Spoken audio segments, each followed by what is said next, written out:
Good afternoon, everyone, and thank you for being here. And for people who are sitting in the back, please come and sit in front and join us. Don't be shy. We don't bite. Not yet. Welcome to Stock Expo and its very first, right, Margaret, if I remember correct, Women in Tanks panel. We have half an hour, but we have kind of intention to extend that and end whenever we want to. Be warned. And if I can ask my panelists, I'll do a small introduction. Sandra, if I can start with you about yourself, and we kick off from there. Yeah. Yeah, thank you very much, and thank you for being here. My name is Sandra De Bont, and I'm in the tank storage sector for 9 years now. And it was kind of a shock when I came into the sector, because my previous colleagues, what I was doing, I was the director of the VOTOB, that's the association, the trade association of tank storage companies, and I was the first woman who had that job. Before me, it were only men, and they were over 60 and out of the sector. So it was kind of a shock, if you can imagine. And now, 9 years later, I'm really very pleased to be here with all those ladies and to see that, well, we're not taking it over, but it's really the first step. So thank you very much, and enjoy the panel discussion, and please, also join us. Hello everybody, my name is Karine Huysmans. I'm coming from Belgium in the Antwerp area. After having graduated as industrial engineer in chemistry, shortly after that I joined the tank storage industry, and I'm still there. So for almost 25 years, I had different roles. I had the opportunity to work in different departments and different terminals. And therefore I could build up a lot of knowledge of the terminal organizations and also the processes. And I'm very glad that in my current position as transformation manager, that I'm able to use that knowledge to guide the company where I'm working for, LBC Tank Terminals, to guide them to the terminal of the future, to be busy with digitization, automation, but also to transfer the company into a data-driven organization. Thank you. Good afternoon, everyone. My name is Kathryn Clay. I'm the president of the International Liquid Terminals Association, which is the only North American trade association that is exclusively devoted to the tank and terminal industry. And the mission of our organization is to build a stronger tank and terminal sector, and that includes things like improving the connections between peers, the training, and also advocating on behalf of the industry in Washington, D.C., and to some extent in state capitals. So we have a lot of work to do to try to elevate the image, because too many people don't know about the tank terminal industry. It's I often like to say, it's the most important industry that many people have never heard of.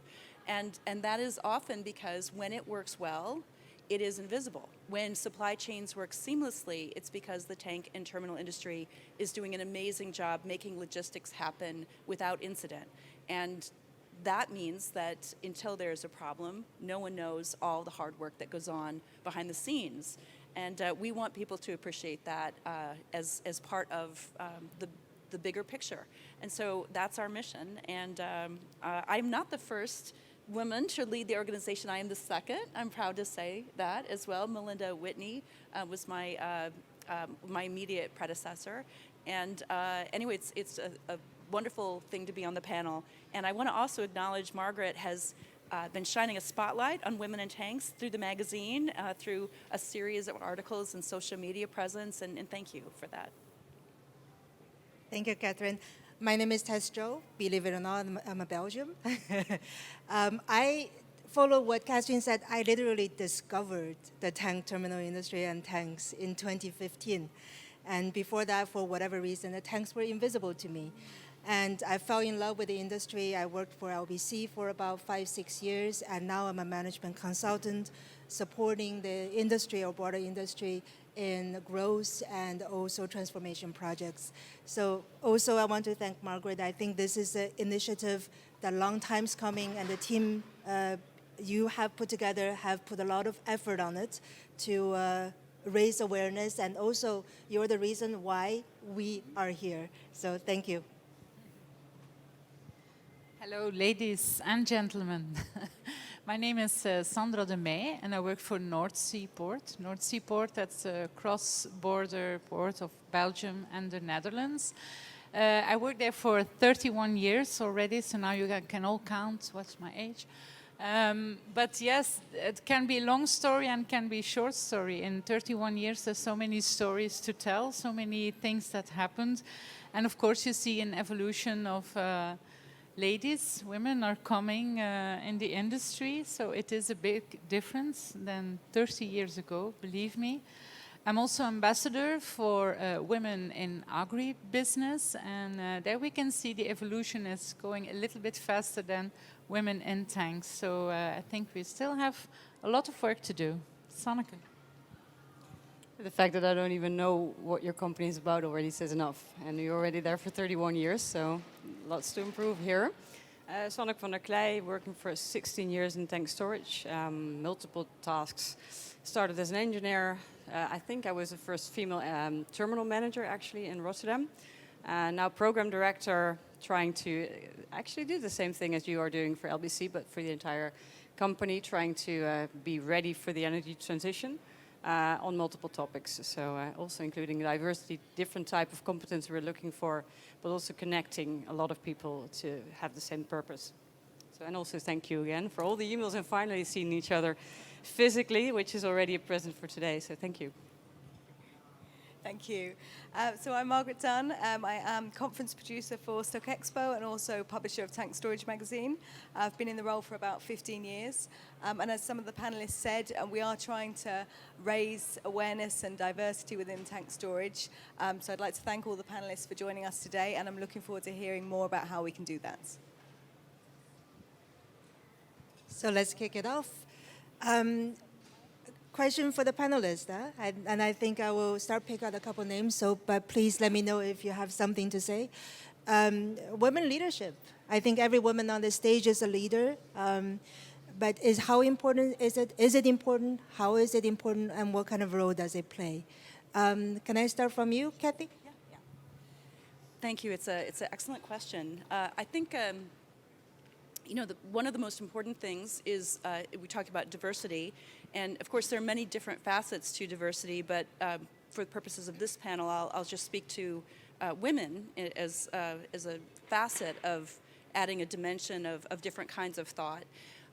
Every time that a study is done of women on boards of directors, women CEOs, comparing companies' performance, quarterly earnings are consistently stronger when there is a strong female presence on a board of directors and or the chief executive of the company. I don't know that we know the science behind that. I suspect that it is not inherent to being female so much as having a different perspective. That anything that you can do to bring a different perspective to a group, it enriches the thinking. It helps prevent the group from falling into thinking about things the same way they've always been done. And so women who have not traditionally been in the boardroom, being there just by nature of a different life experience, are able to bring that enrichment. I think the other reason that it's important is that we want the rising generations to have more opportunities than we have had. And we want the pathways that might have been difficult for us to be a little bit easier. And part of what can contribute to that is seeing people that look like them.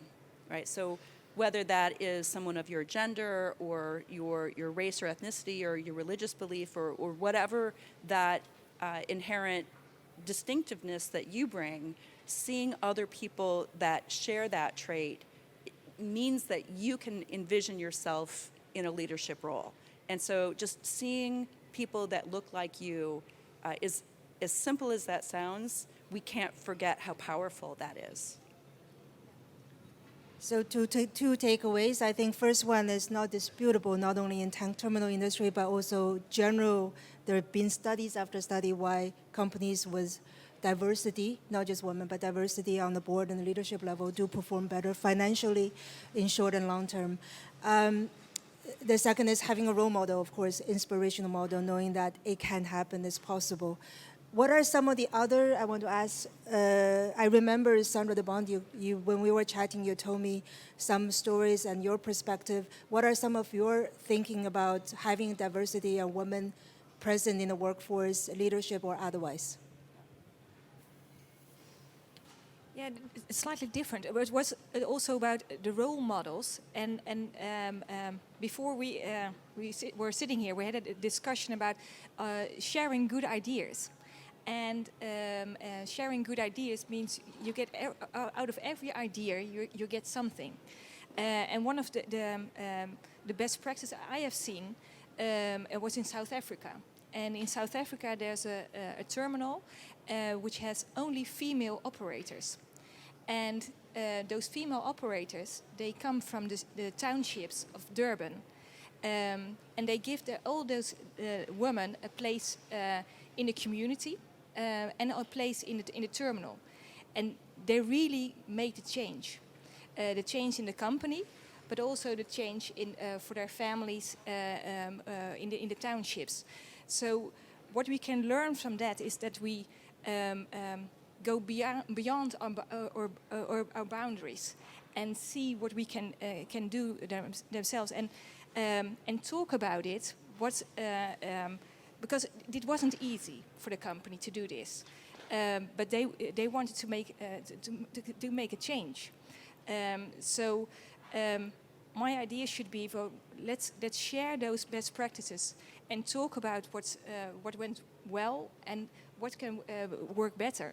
And those discussions can help us to make better leaders for this sector, but not only for this sector, I think.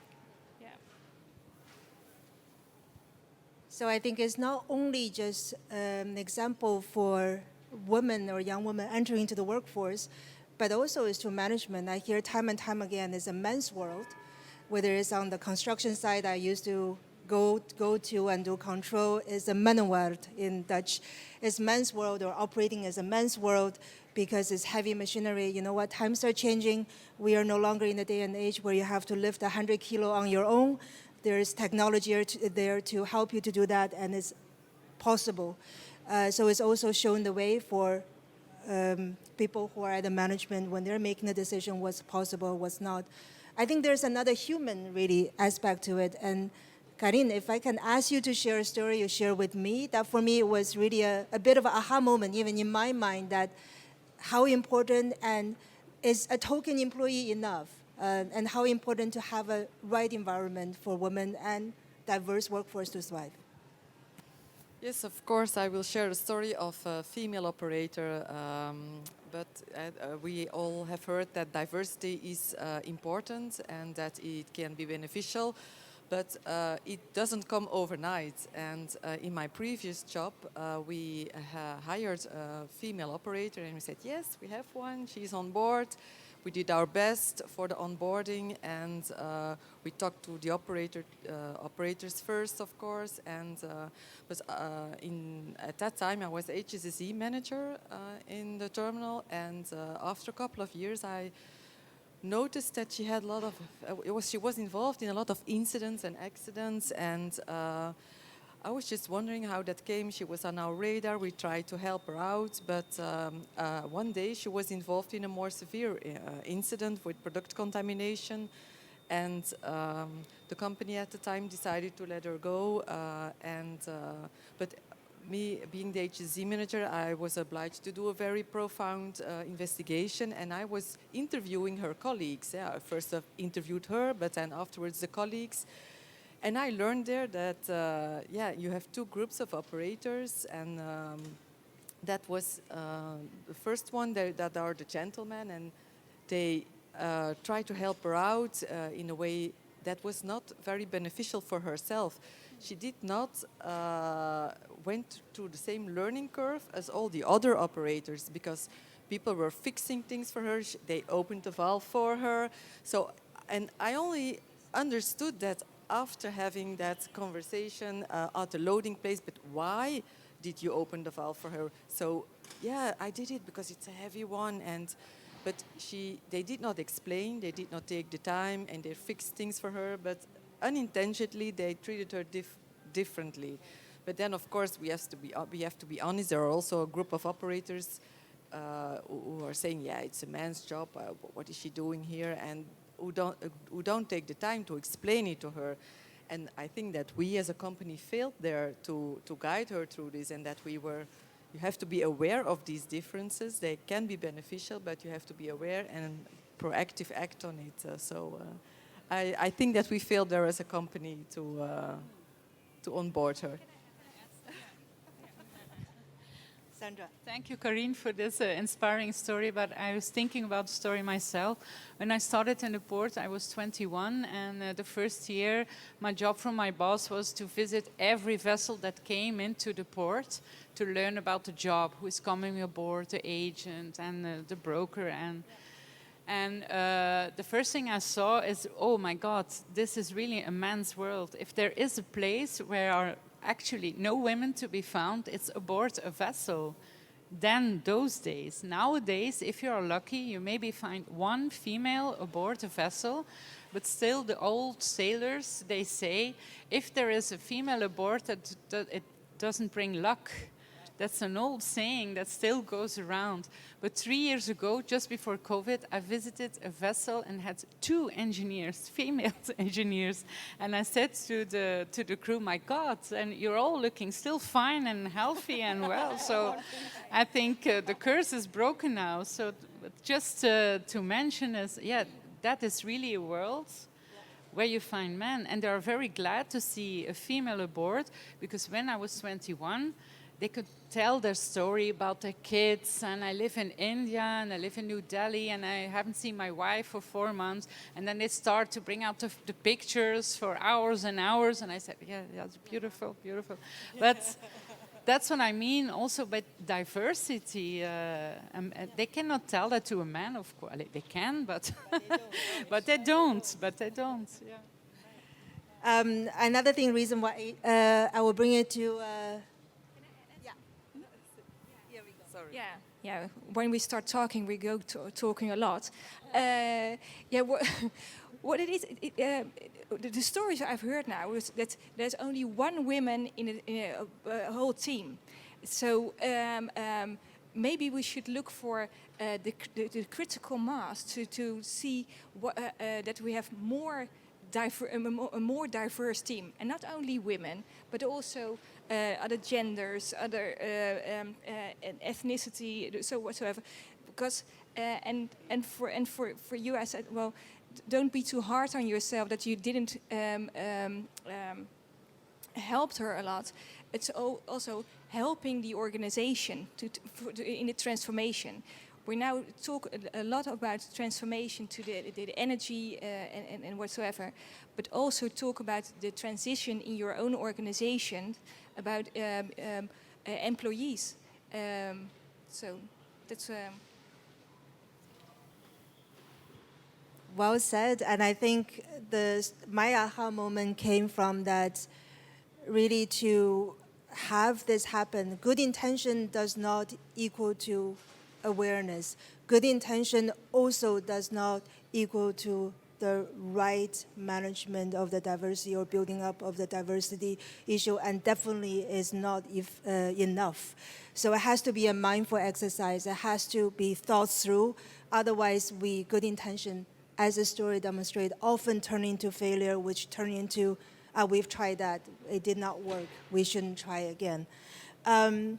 Coming back to building that pipeline, because we all know that I hear from HR over and over again on the project team that I used to be on the steerco on, I say, why don't I have female supervisor for my E&I? Why don't I have engineers or project managers? Sanneke, can you, I know you're an engineer, And can you share some of your experience coming up from university to the tank terminal industry and how that looked? Well, it's actually a very good, positive story. So it's a little bit different than the other stories because I never had any problem.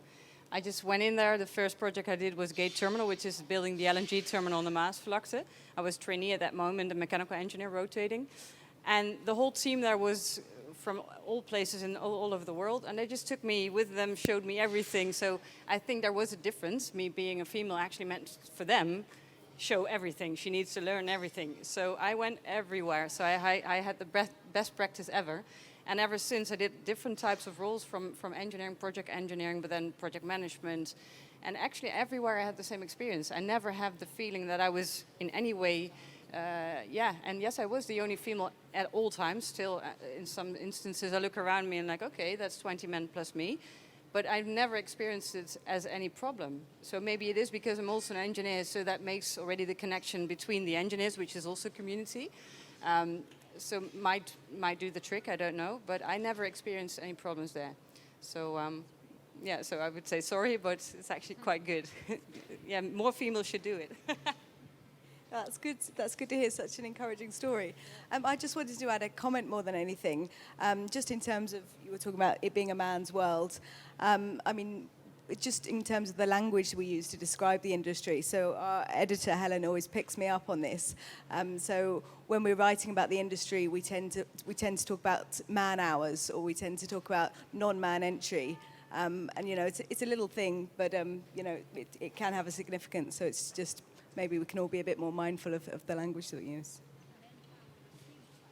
Yeah. Female power? So people power. That's a good one. What I take from your story, Sanneke, is if we do it right, what it can potentially be. It's not difficult to have a woman in the team. It's a strength. It's not difficult to have a woman as a boss. And for the men that I've worked with, when they did end up sometime in their career lucky enough to have a woman as their boss, they're pleasantly surprised often.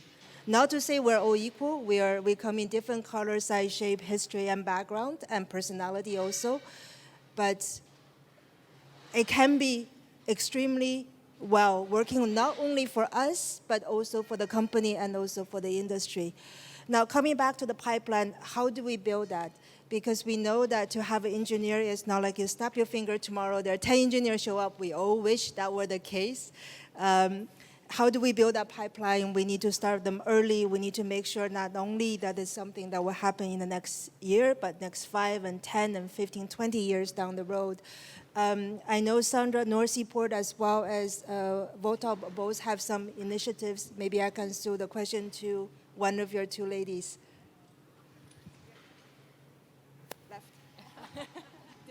Well, you know, Tess, I asked a question to our HR department from how do you recruit? How do you do that? Can you tell me? Can you be honest in that? And they say, okay, if we recruit, really we choose quality. Of course, we don't say, oh, we have to have 5 women if there are 10, and it has to be 5. So, and if they're not capable, we don't take them. We choose quality, but we embrace the diversity of the teams. So I think that is beautifully said, because then they say, okay, we realize that we have to have diversity in a team, in a department, either it's commercial or it's technical. They really recognize that. So I would say one word and that passes through. Isn't diversity a quality in itself? Yeah. We're talking about the pipeline for how do we get women into the sector. And I have a training facilities in the Netherlands. And after I started in 2017, and I only had 1 female operator. Only had 1. And I actually want to ask a question to the audience. I have now I have the possibilities to train operators, but could it be to make the how you call the drempel, the lower the bar, lower the threshold? If I make the price lower for if you give me female operators, would that help? What would help to terminals to give women a chance for a training or an education? Maybe we can see some hands or ideas. You get a prize, yeah, yeah, yeah. Oh, wait. Thank you. Thank you, thank you, thank you. I don't think that changing the threshold is the way to go. I think that it is the value of women in the workplace is just very apparent to me. And as far as training is concerned, the organization needs, the men in the room need to actually understand that they are dealing with somebody who actually can complement them. If I look at my wife, she's a very capable, intelligent woman, and I'm impressed every day with her. I'm so lucky. But I think there are so many women like that. So we need to not put people on a pedestal because they are women, but rather say they are different and they are so discerning and possibly think so differently that they can see an answer to a problem or see a problem that we don't see. That's just my view. What's your name? I'm from Shell, Michael Conway Nunn. Yeah. Great. Yeah. Yes. So lower the threshold is not necessarily the solution. And thank you, Martin, right? Yeah, from Shell, for sharing your opinion.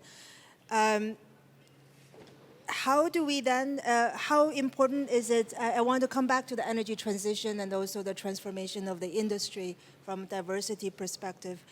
Given the background that we have, energy transition, as well as the recent supply chain shock, as we all are experiencing at every single terminal, and on top of that, resource shortage as well. It's difficult to find good people. It's been that for years. How important is it, and is diversity a factor in that? And can I turn it to you, Sanneke? Yeah, well, as I was explaining, we have this program now that we really want to build one company ready for the future, for sustainability purpose as well, energy transition. Two factors there. One is indeed the market is really tight, so getting the right people is really hard, but also broadening the idea of what is the right person. Especially looking at the future, the only thing that we do know is that it will not be the same as it is today. So there's going to be a lot of change in ways of working, in types of products that we're going to store, in the whole markets globally is going to be different.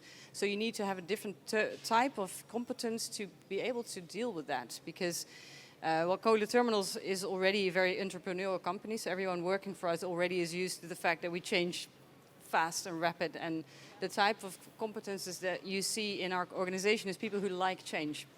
But even if you look at the competences, engineers typically don't like change unless you really give something else to them that gives them a source of, anchor. So what we are trying to find out is what is this anchor if it's not about knowledge, because it's changing. I mean, we're looking at hydrogen storage, bio storage, whatever. So it's not the knowledge anymore that's the one that stays. What is the one that stays? It's connecting. It's making people feel worthy, making respectful, making them creative, listening to them. So it's more the softer type, the empathetical type of items, which not only females have, but mostly if you hire a female, mostly the chances are that they have developed that more. So actually looking at the future, the competence we are looking for in our program is actually those. So when we hire people, when we have the conversations, obviously if it's an engineer, it needs to know everything about engineering. But on top of that, we're looking, is this person empathetic? Can he connect or she? How does he deal with change? How can you, as a team, because we have this rule like 1 and 1 is 3. And when do you get that? When everyone feels safe.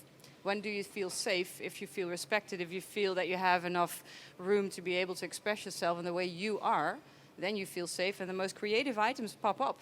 And that's what we need for the energy transition. Hence, and also the role model you discussed. So what we also said in our companies, start with the top. So we have a management board, which is 3 members, and one of them is going to be female per the 1st of August, the CFO. Then the layer next to it, the directors, we have 9 directors, all new, by the way. 4 of them are female, and they're not the specific topic. So HR actually is a man, but automation is a woman. So we really looked for diversity also in those disciplines to really already have cross-functionalities there. And then the next layer is now starting to evolve. We now have there, out of 16 managers, we have 5 women. But then the terminal layer comes, and that's the next one. I used to be the terminal manager as expressed, but now I looked yesterday at the numbers again. Within the terminal management organization, there's only 1 female on 11 terminals. So there we have some work to do. On the other hand, I do think that once someone looks at the company, says, I might want to work there, looks at who is working there, sees female directors, sees female management board, and says, well, at least I can expect to have some kind of room to be myself. So I do think that's where to start. Can I just compliment that? I know I discussed it with my colleague yesterday, but how does it come that bioengineers are nowadays more filled with women and other professions then still stay with men? Is it something we go back very young, that they give me a doll to play with, and my brother, they give like a crane and some cars? Is that it? I don't know. We don't know. But how does it come? Why does women go to education of communication, advertising, and men go to other professions? How does it come? Is it at their youth, or what do you think? I don't know. We were just talking about that. We don't know, but.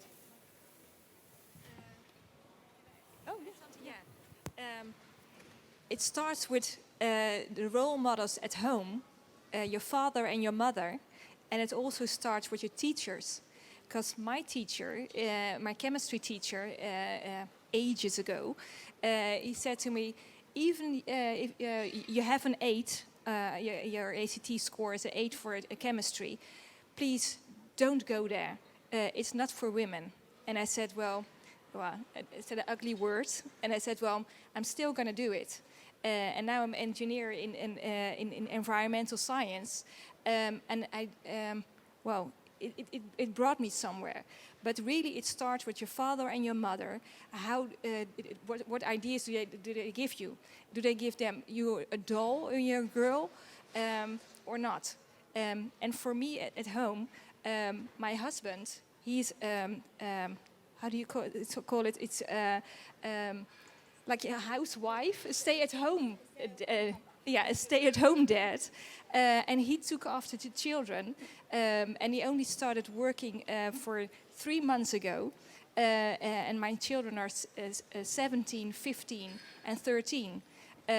So we changed it, and I hope that I can give my children the idea: be good as you are, and find out yourself. And if you want to be an HR manager when you're a girl or a boy, please be so. Yeah. Yeah, I'll just add that I think another interesting dynamic is when we look at our membership, it's true, most of the women I'm aware of in our member companies are in HR or they're in environmental compliance, right?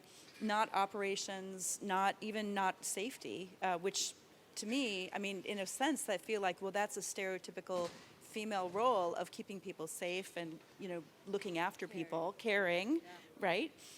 So it's not obvious to me why we don't have more women in safety. That seems like a natural cultural extension, right? But going back to HR and environmental compliance being where most of our women are, the rise of environment, social, and governance as a central core of businesses, I think is going to elevate women because it's the HR and the environmental sides of the business that are getting increasing amounts of attention with financial analysts and with governance, with governmental requirements. So I think that for a variety of reasons, there are cultural shifts that are going to elevate women that are in our industry because of where they have placed themselves for potentially different cultural reasons. So in a way, it's maybe it's not intentional, but I think it's a dynamic that will help women advance in our industry. Thank you so much. And if I can just point out the big elephant in the room, closing the gender wage gap will also certainly help when every family does their financial analysis on who stays at home and who has to back off from the career path a little bit. Another thing I want to say, hearing the inspiring stories, is I hear HR as well. When I ask the question, the answer is always, we don't find candidates. I can find 0 candidates. And I think what Sanneke just mentioned debuffed the myth that actually there's no candidates out there. Maybe you're not looking at the right place or in the right way. Maybe the classic filtering resume CV does not really get you the right candidate or the best candidate that's suited for your position. Last question for the panel I want to throw it out there, and for the audience. Actually, 2 things. One is, I wonder, Sanneke knows how many people, you guys take a look at what is the number of women in your organization. I want to ask the panelists, in your organization, do you know how many women at each level of management and function are, or the diversity in general, the status is, and also how it evolved from year to year? No. And Xiao maybe does? Sorry to pick out you. Yeah. So that's interesting in my mind already, because in Dutch there's a saying where in the Netherlands, meten is weten, and clearly measuring is knowing, or go back to the De Mey days. But we don't know. And then the next question follows, what can we do? What everybody think can each other do, or can yourself think can do, or we as a group can do to change that? Because it's actions, it shouldn't be lip services. We need to talk and make speech, but we need to start doing something to turn that tide around. Maybe I go all the way from Margaret. I think Margaret already started the action part, and go along this way. Well, I just wanted to add to what Kathryn was saying earlier about sort of perhaps the benefits of ESG. So for the last couple of days, we've been talking about sort of the energy transformation and the increase of sustainability to the terminals. And sort of as you were saying, I think as the terminals become more sort of sustainable, it's likely it's going to attract more talent. So it's going to have a positive impact on sort of attracting female and diverse talent. So yeah, I think that's definitely a positive step.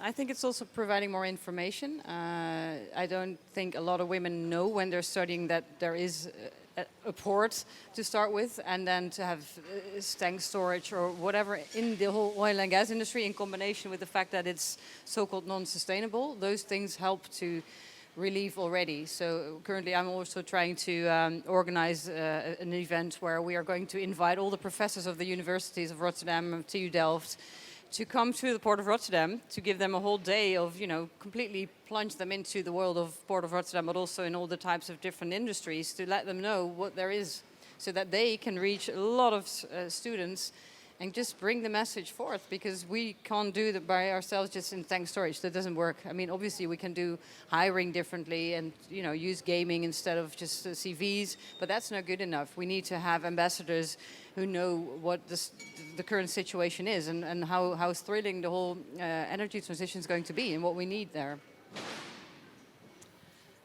What we do in North Seaport, that's maybe a small thing, but if we're looking for new people, maybe you will notice the next time on social media, we put on the title of the job we're looking for, and then there's a picture of a man and a woman talking at a table or sitting in a restroom. I did it myself for last, and they always, the photographers and the director said, okay, female, different ages, different gender. You must look at it as social media. I did it myself, and I think it's good. It's a small thing, but it's a start.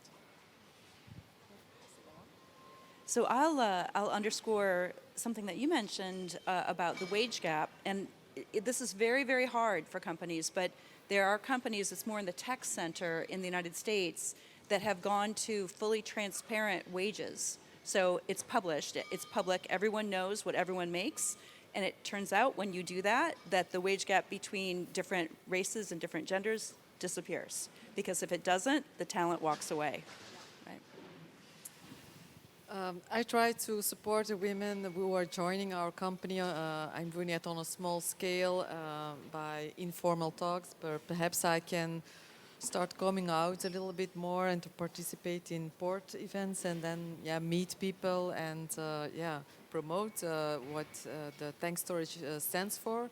Like Sanneke said, it is a very exciting world when you like changes. There is never a dull day, and I met very inspiring people already. So, the last couple of years we all were in our homes. So I will try to do what I'm doing in my own company, but then more on a port scale to support the fact that more women should participate in roles. Thank you. Yeah, what I would like to do is like Margaret made the first step to join, to combine us all together, and maybe we can make the next step to share our knowledge online or with a good lunch, or in Dutch we do a high tea with ladies. But it's good to share all our thoughts, because only in this half an hour I really learned a lot, and maybe we can share what we have learned in the magazine and in other magazines, and not only tank storage. Maybe next year we'll be on day 2 instead of the graveyard. But sharing is caring. That's what it is. And last not the least, I want to honor the audience we have here. Last day of Expo, very last program. And you guys are here, especially the men and women. Thank you for participating. Thank you for supporting this. You're part of this. So for us, diversity is really a topic not just for us, women, but also I think it belongs to everybody working in the company, and it's beneficial for everyone. So thank you for being here, and thank you for the panelists. Thank you for Margaret again, for the event organizer. And come and, yes? A better time slot. We will have a better time slot next time. And we want to see all the panelists back, maybe a bigger panel even, and all of you, please come back and see us. It will not be the last time you hear from us in the coming year.